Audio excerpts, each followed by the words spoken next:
Hello friends, welcome back to my channel.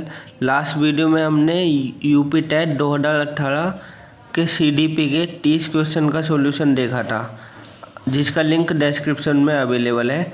आज हम एक नई सीरीज स्टार्ट कर रहे हैं रीट की। आज हम रीट का 2017 का प्रीवियस ईयर का पेपर चेक करेंगे। उसमें हम ईवीएस को स्टार्ट करते हैं। उसके 30 क्वेश्चन का सॉल्यूशन आज हम देखेंगे।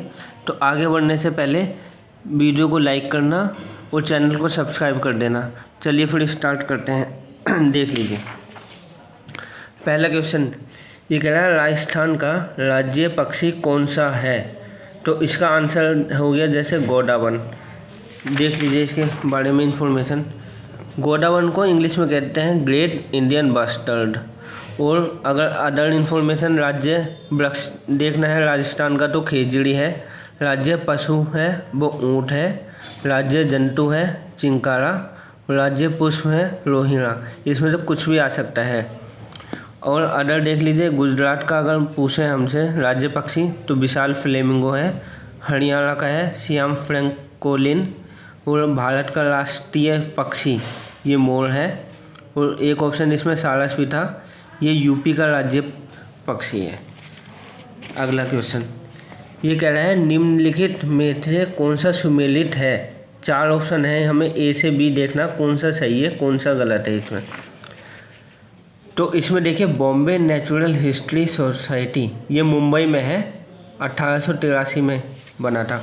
जबकि इसमें नई दिल्ली दे रखा तो ये गलत है। और अगला है भारतीय वनस्पति सर्वेक्षण ये कोलकाता 1890 है। ऑप्शन में यही इसका आंसर होगा बी। सी देख लीजिए भारतीय वन्यजीव संस्थान ये देहरादून में है, 1983 में बना था। इसमें दे रखा कोयम्बटूर। कोयम्बटूर में आप देख लीजिए कोयम्बटूर में है क्या ये देख लीजिए। दक्षिण भारत का मैनचेस्टर बोला जाता है कोयम्बटूर को। और अगर उत्तर भारत का देखा जाए तो ये कानपुर में है। और पूरे टोटल इंडिया का देखा जाए मैनचेस्टर तो ये अहमदाबाद को बोला जाता है। और एक ऑप्शन और था इसमें भारतीय वनस्पति अनुसंधान संस्थान ये लखनऊ में है, 1948 में इस्टेब्लिश हुआ था। 123 ये कह रहा है निम्नलिखित में कौन सा नवीकरणीय ऊर्जा का स्रोत नहीं है। नवीकरणीय मतलब जो कभी ख़त्म ना हो ऐसी ऊर्जा। तो इन्होंने कहा जो नहीं है, यानी हमें पहचानना अनवीकरणीय जो यानी ख़त्म हो जाए। जो जल से विद्युत बनती है ये कभी ख़त्म नहीं होगी। सौर ऊर्जा सूर्य से जो हमें प्राप्त हो रही है ऊर्जा वो कभी ख़त्म नहीं होगी। पवन ऊर्जा भी कभी ख़त्म नहीं हो सकती है। लेकिन जीवाश्म ईंधन जो है कोयला पेट्रोलियम डीजल ये एक ना एक टाइम पे आके ख़त्म हो जाएंगे। तो इसका आंसर पहला होगा ए। अगला है पाणितंत्र शब्द का गठन किसने किया था। ऑप्शन देख लीजिए, इसका आंसर तो होगा वैसे टॉन्सले ने। पाणितंत्र शब्द एजी टॉन्सले ने दिया था 1935 में। और अगर पारिस्थितिक शब्द आए तो ये अर्नेस्ट हैकल ने दिया था 1866 में। एक ऑप्शन इसमें है father of ecology Eugene Odum है। नेक्स्ट क्वेश्चन 125 भारत का सर्वाधिक वर्षा वाला स्थान कौन सा है। ऑप्शन है मासिनराम। ये कहाँ पर है कौन से राज्य में है, ये मेघालय है। और मेघालय की राजधानी क्या है शिलोंग। और बेंगलुरु किसकी राजधानी है कर्नाटक की। 126 पर्यावरण के जैविक घटक में सम्मिलित है। जैविक घटक होते हैं सजीव घटक जो सजीव हैं। और जैसे भूमि हो गई वायु हो गई और जल ये तीनों अजैविक घटक हो गए क्योंकि ये निर्जीव हैं। तो ऑप्शन हो जाएगा सी पौधे इसका आंसर होगा। 127 है मिनीमाटा रोग का संबंध निम्नलिखित में से किससे है। तो इसका आंसर तो होगा वैसे मर्करी HD। और अदर इन्फॉर्मेशन देख लीजिए, इसमें जो एक ऑप्शन कैडमियम है इससे कौन सा रोग होता है इटाई रोग होता है कैडमियम की वजह से। और ब्लू बेबी सिंड्रोम किसकी वजह से होता है, ये पिछली बार यूपी टेट में भी आया हुआ था, जल में नाइट्रेट की अधिकता की वजह से होता है। और एक ऑप्शन SO2 है तो ये अम्लीय वर्षा के कारण होता है। और NO2 और SO2। 128 निम्नलिखित में से अप्रक्षेपित शिक्षण सामग्री कौन सी है, यानी जिसको हम प्रोजेक्ट नहीं कर सकते हैं। यानी प्रोजेक्टर वाली जो होंगी वो तो हो जाएंगी इसमें। जैसे फिल्म स्ट्रिप है ये तो प्रक्षेपित में आ जाएगा। चित्र विस्तारक यंत्र इसे एपिडायोस्कोप बोलते हैं। उस स्लाइड की हेल्प से भी हम प्रक्षेपित करते हैं। लेकिन चार्ट है ये तो दृश्य सामग्री के अंदर आ जाएगा, तो इसका आंसर यही होगा 129।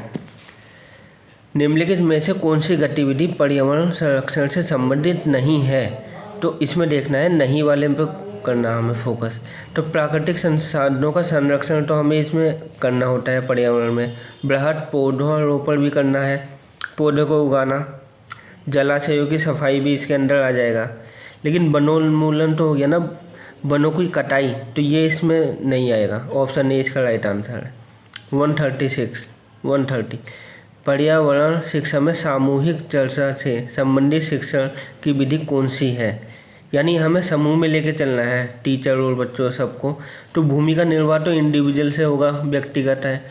व्याख्यान में अकेला टीचर ही कर पाएगा, व्याख्यान लेक्चर दे पाएगा ना। वर्णन में भी डिस्क्रिप्शन वो ही दे पाएगा, टीचर ही। तो इसका आंसर हो जाएगा डी विचार गोष्ठी। 131 सतत एवं व्यापक मूल्यांकन CCE का मुख्य उद्देश्य क्या है?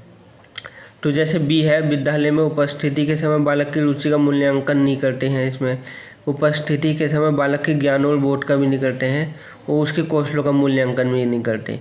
तो इसका ऑप्शन है विद्यालय में उपस्थिति के समय बालक के प्रत्येक पहलू का मूल्यांकन होता है इसके अंदर।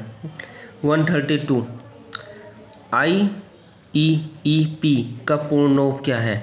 तो इसका आंसर है International Environmental Education Programme, B option है। ये कब आया था? 1975 में आया था, ऑप्शन बी।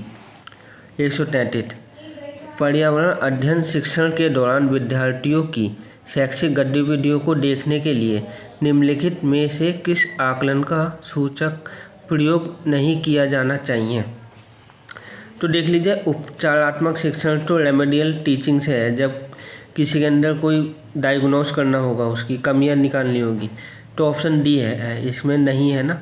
और अवलोकन करना है, इसका चर्चा करना और प्रयोग करना, ये इसके अंदर आ जाएंगे आकलन में।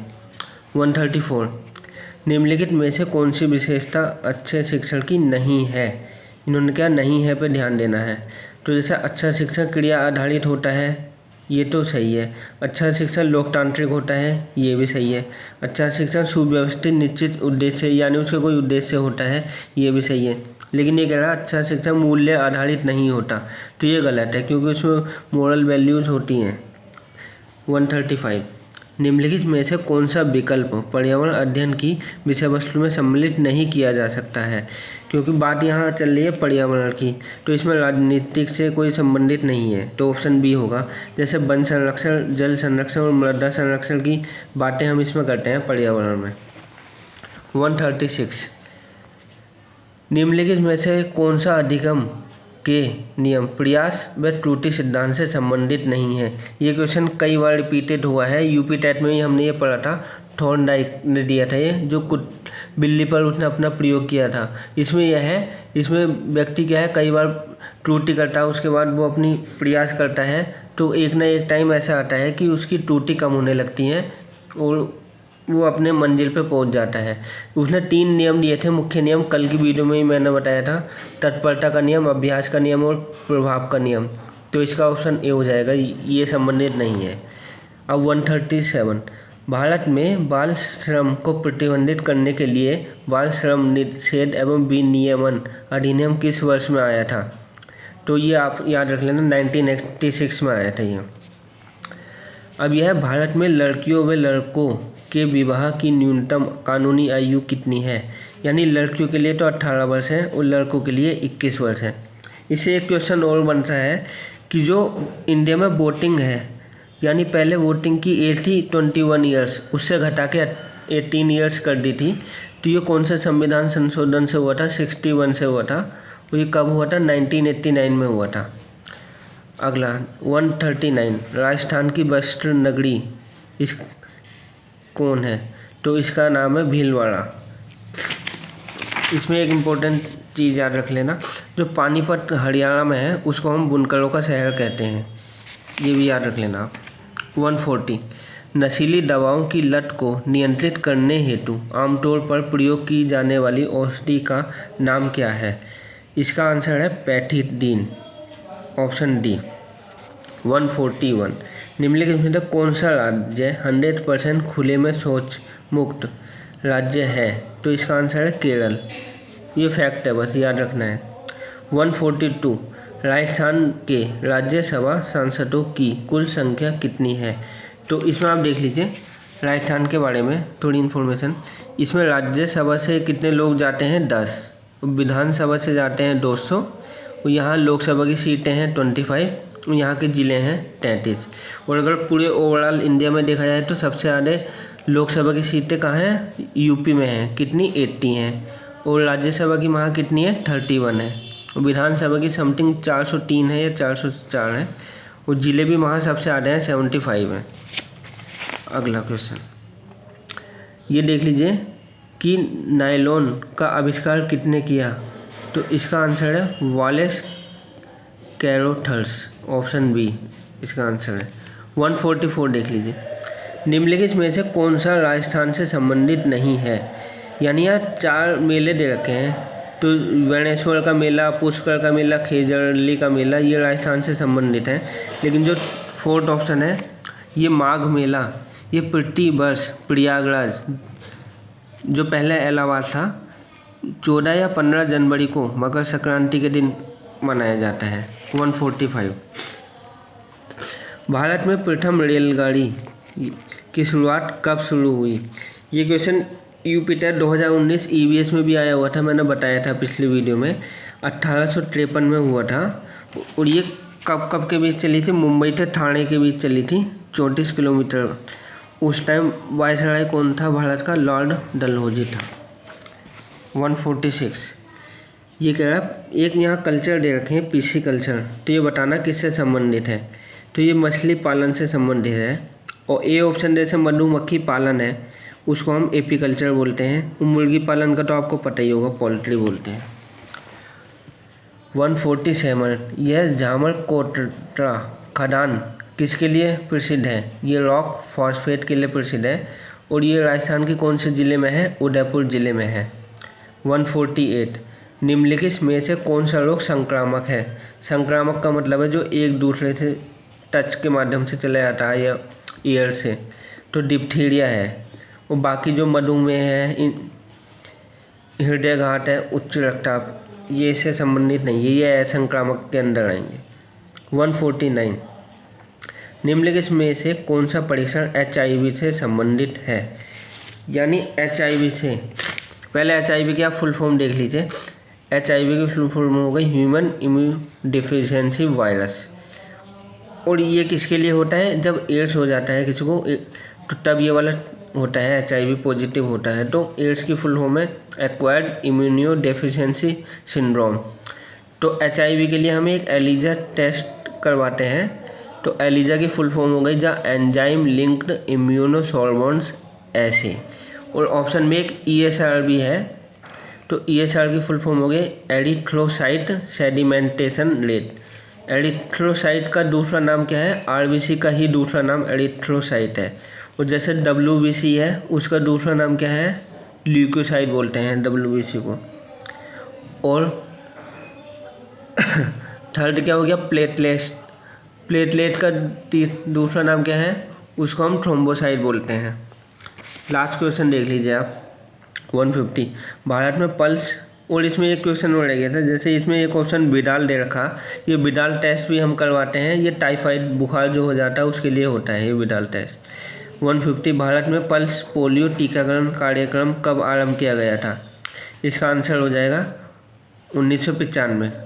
और इसमें जो ऑप्शन बी दे रखा है, इसमें 2005 इस टाइम पे क्या हुआ था? RTI आया था, RIT, Right to Information Act, ये सन 2005 में आया था। तो चलिए आज की वीडियो में इतना ही।